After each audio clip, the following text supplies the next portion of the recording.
So what's up, YouTube? You guys, it is Red back again with another YouTube video. As you guys can see, my shirt says faith because I walk by faith, not by sight. If you guys are new to this channel, make sure you guys go check out my other content, like, comment, subscribe, and we're gonna get on with the story time. So today's story time is gonna be one of the scariest and weirdest encounters that I've ever experienced in my whole entire life.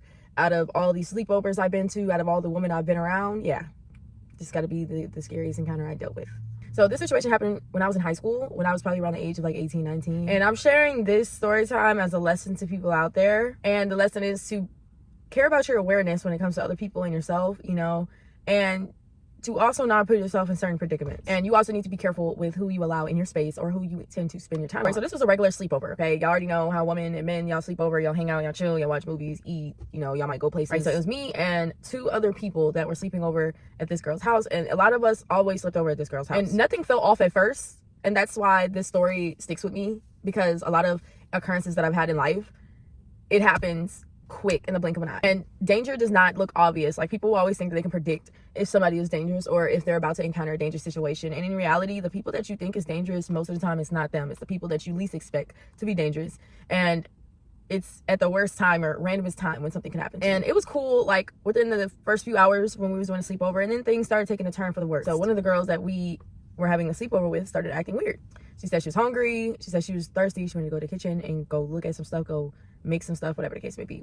Until we realized that she has been gone for about 20-30 minutes. Like, what is she doing? You know, we was like, what the hell? Like, we didn't notice until a little bit later. So when we noticed, one of my other friends, she was like, well, I'm gonna go check on her. I was like, yeah, you do that. And it wasn't because we were scared at that moment. We never knew what she was capable of.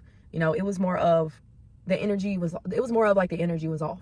Okay, something was wrong. Something was being, like, it was some stuff going on. So when my friend had walked into the kitchen, she was just standing there completely still over the sink, not even looking at my friend, nothing like that, just standing there, not doing nothing. It was quiet, staring at nothing.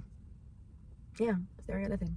And at this time, you know, when you're a teenager and you're 16, 17, 18, 19, you're going to explore substances or maybe alcohol and stuff like that. So I really believe that this girl was on a substance, honestly, because this is a crazy story, and it happened in 4K in front of my eyes. You know, so my friend had came back to the room, and she told me something was off and that she's just standing there. And, you know, my friend was calling out to her. She was not replying. So she ended up coming, right? She ended up coming by us in the room. She walked into the room. We were all distracted, talking, mingling, whatever. We didn't think nothing of it, really, though. We thought, like, she's just tripping, you know? So, come to find out, she had a knife in her hand. It was behind her back, and she ended up taking it out slowly, and she ended up showing us the knife.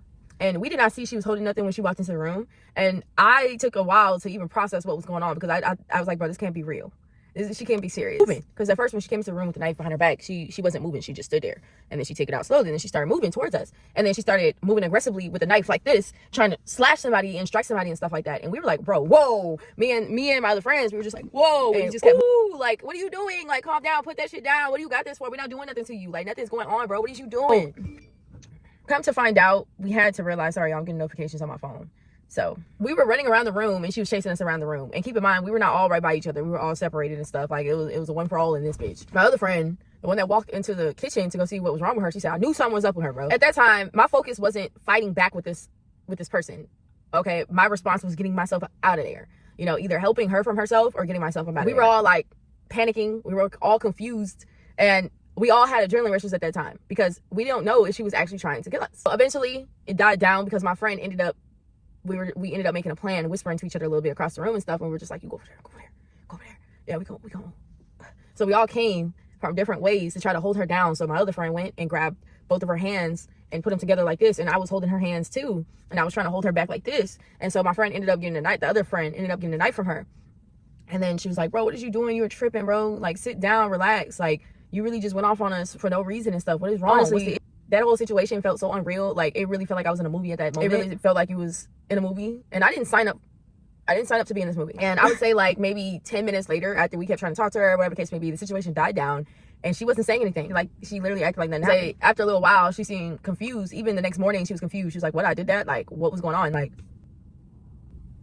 yeah, you did that.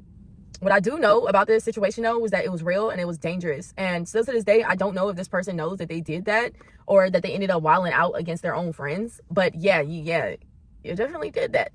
And that alone changed how I look at sleepovers forever, how I look at other people forever. And even when I have my own child and stuff like that, like, no, it taught me you never know what somebody's dealing with eternally, and they might want to take it out on you. And that's why a lot of people do get murdered and stalked and harassed and stuff, because they have a lot of anger or a lot of problems that they're dealing with, and they have no way to get it out. So they try to take it out on you, or they want to mess up your life or possibly take your life. So this situation also taught me that danger does not always look loud. Okay, and it's not always going to be obvious. And this situation also taught me that I need to trust my intuition more instead of me being nice and polite.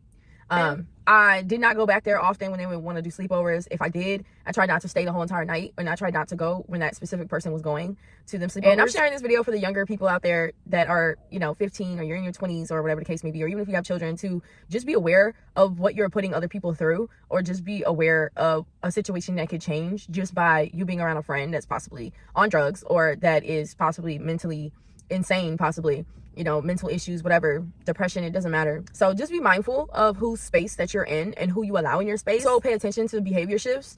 More than likely you will see something happening before it happens, just due to somebody changing their behavior or their tone in their voice, or whatever the case may be. And to not ignore your instincts just because you want to be nice, just because you want friends, just because you want to fit in, does not matter. Your safety matters more than anything. So thank y'all for listening. Make sure you guys like, comment, subscribe, and check out the next video.